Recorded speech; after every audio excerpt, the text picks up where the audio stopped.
Hello and welcome to another Wardy's Weekly Waffle Farm update. This week we've completed the deliveries of our Heavyland sugar beet into Newark factory, so I thought next week we'll look at the online system and we'll show you how we get paid and look at the detailed analysis and how every load is sampled, because it's quite interesting process.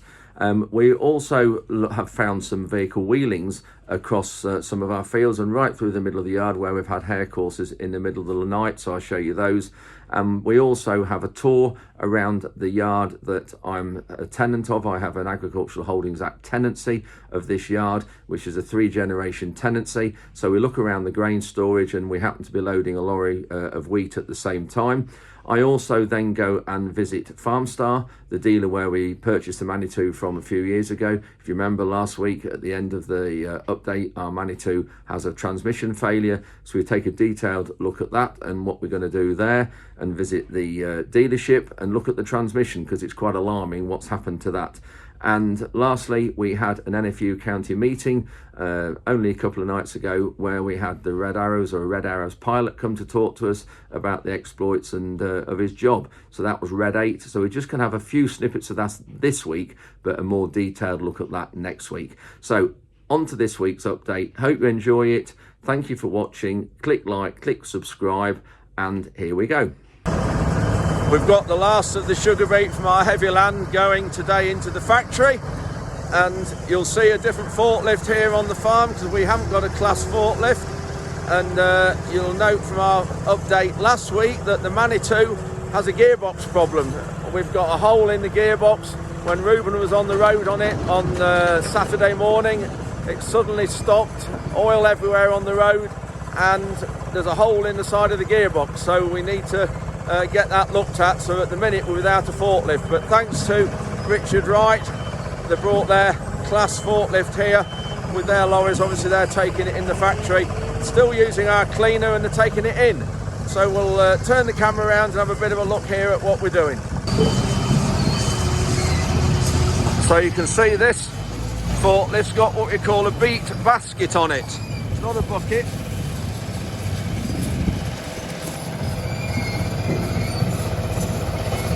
We have a bucket, and we don't use a basket like this, but we just have a bucket so you can clear up around the heap easier. But you can just see here,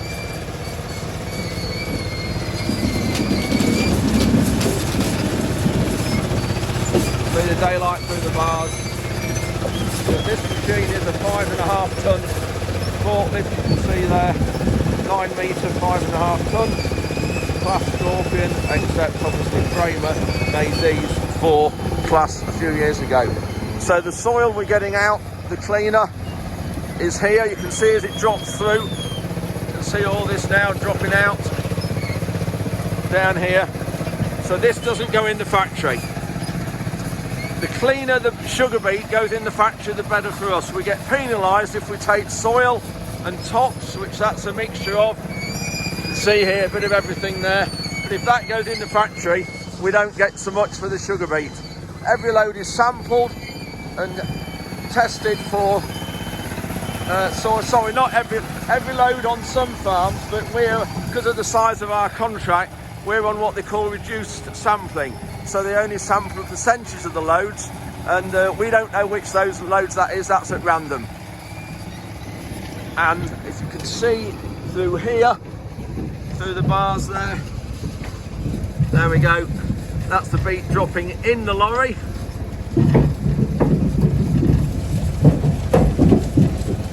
So that is all clean, you can see it coming in the top.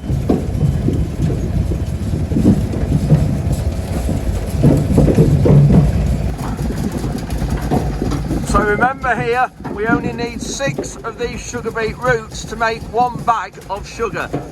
And it needs to be silver spoon sugar, because that is made from English sugar beet, whereas Tate and Lyle sugar is made from foreign sugar cane. And the difference in the production is that sugar cane is grown with over 20 plant protection products that we're banned from using, and it comes from the other side of the world. So sugar beet that is in a silver spoon bag is the one to go for. So that is the amount of soil off about 32 lorry loads. Now you can see odd bits of sugar beet in here. Small bits of sugar beet there, sort of parsnip size, and bits of roots. But you always get that. You can see a little bit around the edge of the cleaner there. But the benefit from this not going in the factory to us financially is far greater than saving a few sugar beet of the smaller type. So that's the field it's come on, but this just shows the value of concrete here. We've got three of these concrete areas for storing sugar beet around the farm, and of course it's just come off that field a week last Monday, so it's really handy having this right next to the field. You can hear the siren going off now. That shows the lorry's nearly full. That's the weight in the lorry. We need about 29 tons just over.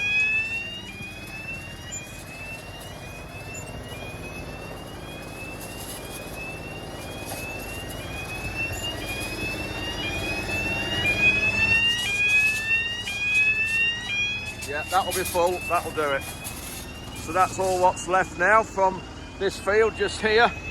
We won't take that into the factory now, it's not worth it. That'll stay here until we have some more going, but it won't be until the middle of January before we have any more in the factory. So just looking at this bucket, still got a blade on the front here. And it bolts in, look, but it's got all these bars in, so you can only use it for beet, maybe stone and bits and bobs, but it's mainly for sugar beet. But this is why I don't like them, because you can't clean up very well at the heap here. You have to put another bucket on, and that's why they've got that little bucket here. But anyway, this is how it works.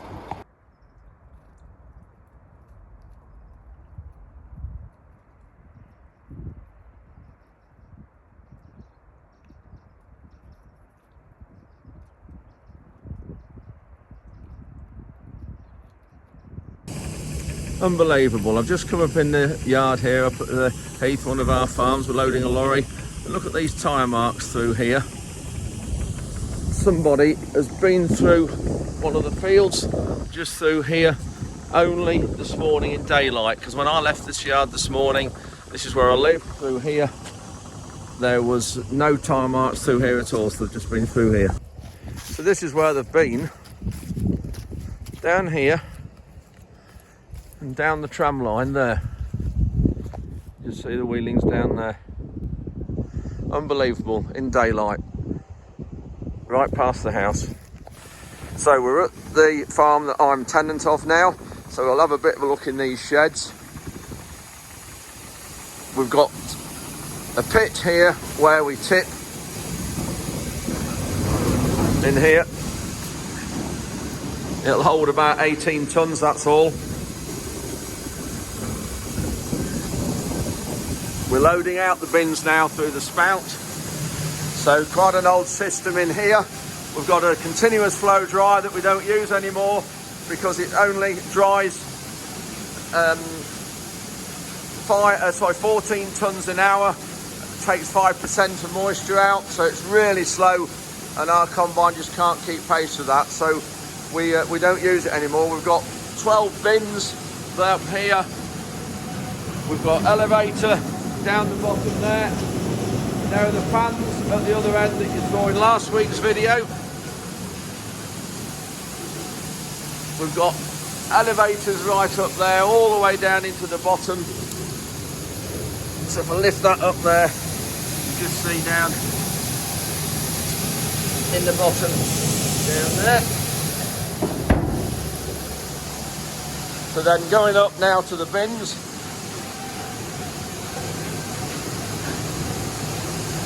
These have been in a long, long while, since the 1960s. So you can just see the amount of dust. The problem with these systems. So here's the dryer, the top of it. So the bins, we're loading wheat out at the minute. You can just see it going down.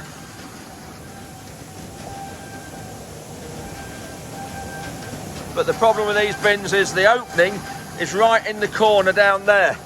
So when the bin stops running, we then have about 5 tons to shovel. And And you can just see across here, we had some seed in this bin, and that's virtually a little bit left there to run, but that's nearly stopped. Another bin here with some seed in. All this will now be sold as normal weight. That bin's full. That's the bin empty. You can see the hole now in the corner. That's got a drying floor, so that's all grills under the floor so the air from the fans at the far end can get to it. So these bins will hold about 45 tonnes each. Got a bit more wheat in there to go as well. We've got a fan there that will take the dust out when it's running. And that's hatch there. We can put wheat into the shed over the top. So this little cross auger here, we can move along. So this will slide along on these rails up here. Over there, we can position it over there, take that lid off, and then we can put wheat into that other shed, and that's where the oats went, which we'll look at in a minute. So just looking at the lorry now, we've got a dresser here as well that we used to use. And this is all what's filling now the lorry. You can just see, I think there, it going out into the lorry. So they should be 60 tonnes an hour, these conveyors and elevators, but they're not. They're about 40. So we try not to use these bins if we can, because there is a lot of work shoveling and keeping them right and dust. So when we're looking between the bins and how we empty the bins into that bottom conveyor, every one pair of those bins has got one of those so you can empty it. So we'll just look at this one. We'll lift the lid up. There. You can see there the wheat going into it. So you just stop it, put it onto that, shut that slide. You can see that stops going. You can just see there, there's what's known as a chain and flight conveyor, and that carries it all the way along through to the elevator under there. You can see there, and then up and into the lorry. Start that again. There. I've just arrived at Farmstar in Newark, the dealership we bought the Manitou from 2.5 years ago, and just checking on state of play with this failed transmission. If some of you remember last week, it actually stopped with us on the road and dropped all the oil out. So we'll go and have a look and just see what it's like. But I just wanted to add, at the moment, thank you to Manitou UK and Farmstar. I know the main men at Farmstar and the depot manager, and I know the MD of Manitou UK well, and so couldn't have been more helpful, both of you, in all this and helping get this sorted. You don't realise until you don't have a machine how much you rely on it. So thank you for the help with this and getting this this sorted. It's the transmission or the machine's only done 1,500 hours, and I say it's 2.5 years old. So hopefully we'll get some help from ZF. That's who's manufactured this transmission. It's a sealed unit. It can't be repaired. It needs a new one. So we don't know the logistics and whether we've got to pay anything, or whether it's whether ZF will pay it or Manitou. We don't quite know, but we'll get to an agreement somewhere. And this is the benefit of having great relationships. But we're just now trying to get one sorted that we can use for a few weeks until ours is repaired. And thank you both Manitou and Farmstar in helping for that. Hopefully we've got one coming in the next day or so. And also yesterday we borrowed one from a local farmer just to do some jobs and load a lorry or two. So thank you, John, for that. Anyway, we'll go in the workshop now and just have a look at this transmission, because I haven't actually seen it yet. So that's where the gearbox or the transmission is from.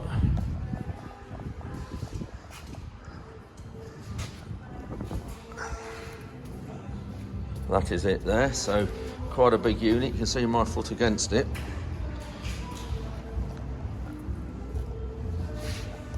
And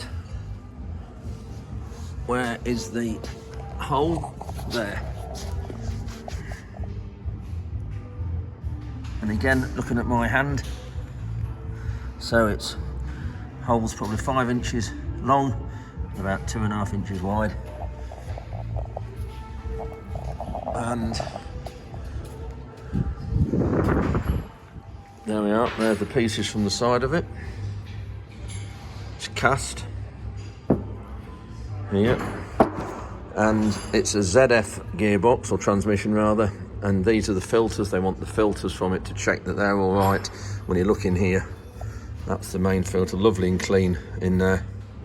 That's the main hydraulic filter, and then that's the one that goes in the tank, hydraulic tank, and that's clean. And that's the filter that goes in the housing in there. So yeah, so we'll just have to see what they come back with. But that, if I can get up here, that's where it comes out of. So right down there. Yeah, anyway, we'll see what happens. Hopefully ZF will realise it's a catastrophic failure and we won't have to pay, but at least we've got Manitou and Farmstar fighting our corner.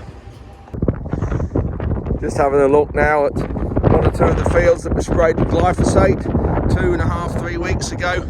It's starting to go off now, it's going off, and all the weeds, blackgrass, volunteer cereals is dying, which is good. One or two people have said, why don't we leave this to act as a cheap cover crop? But it's been one of our blackgrass control policies to spray off with glyphosate before the winter, because blackgrass it emits a toxin in the soil. The roots emit a toxin that stops other blackgrass from coming.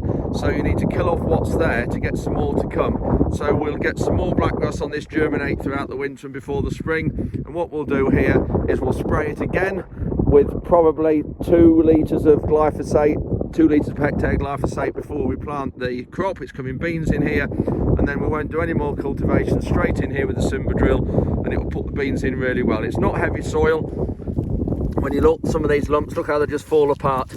So it's one of our sugar beet fields, so it's really nice field. This is nice soil type, so we should get a good crop of beans here. Frankie's come to say hello. 2 to 3 experienced and our most experienced guys. So we have to send out this effectively asking for volunteers, because it's a voluntary job.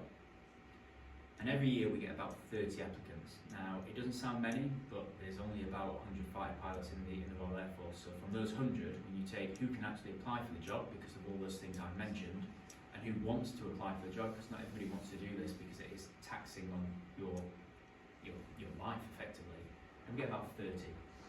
We risk.